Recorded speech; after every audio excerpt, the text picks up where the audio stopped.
Tax और toll के जंजाल की वजह से ये तब के हालात थे और मैं आपको सिर्फ एक पुराना उदाहरण याद दिला रहा हूं। मुझे याद है जब 2014 में देश ने मुझे प्रधानमंत्री पद का दायित्व सौंपा था,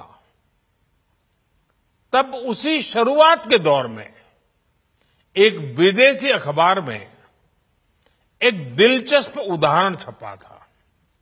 उसमें एक कंपनी की मुश्किलों का जिक्र था। उस कंपनी ने कहा था कि अगर उसे बेंगलुरु से 570 किलोमीटर दूर हैदराबाद अपना सामान भेजना हो तो वो इतना कठिन था कि उन्होंने सोचा और उन्होंने कहा कि वो पसंद करती थी कंपनी कि पहले अपना सामान बेंगलुरु से यूरोप भेजें और फिर वही सामान यूरोप से हैदराबाद भेजें। साथियों, टैक्स और टोल के जंजाल की वजह से ये तब के हालात थे और मैं आपको सिर्फ एक पुराना उदाहरण याद दिला रहा हूं। तब ऐसी लाखों कंपनियों को, लाखों करोड़ों देशवासियों को अलग अलग तरह के टैक्स के जाल की वजह से हर रोज परेशानी होती थी। सामान को एक शहर से दूसरे शहर पहुंचने के बीच जो खर्च बढ़ता था वो भी गरीब को उठाना पड़ता था। आप जैसे ग्राहकों से वसूला जाता था। साथियों, देश को इस स्थिति से निकालना बहुत जरूरी था। इसलिए जब आपने हमें 2014 में अवसर दिया तो हमने जनहित में, देशहित में जीएसटी को अपनी प्राथमिकता बनाया। हमने हर स्टेक होल्डर से चर्चा की। हमने हर राज्यों की हर शंका का निवारण किया, हर सवाल का समाधान खोजा।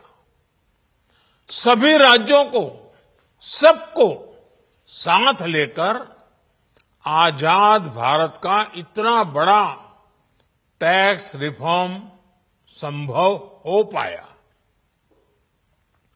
ये केंद्र और राज्यों के प्रयासों का नतीजा था कि देश दर्जनों टैक्सों के जाल से मुक्त हुआ और पूरे देश के लिए एक जैसी व्यवस्था बनी। वन नेशन वन टैक्स का सपना साकार हुआ।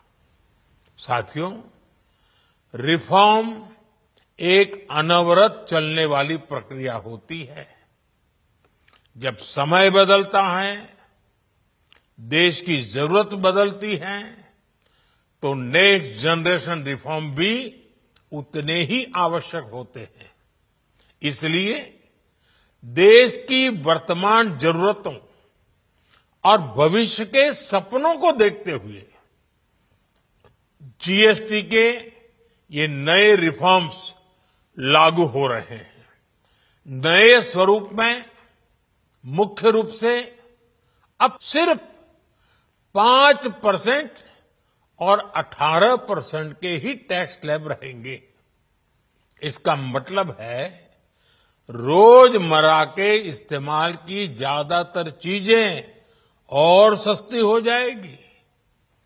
खाने पीने का सामान, दवाइयां, साबुन, ब्रश, पेस्ट, स्वास्थ्य और जीवन बीमा, ऐसे अनेकों सामान, अनेकों सेवाएं या तो टैक्स फ्री होगी या फिर केवल 5% टैक्स देना होगा।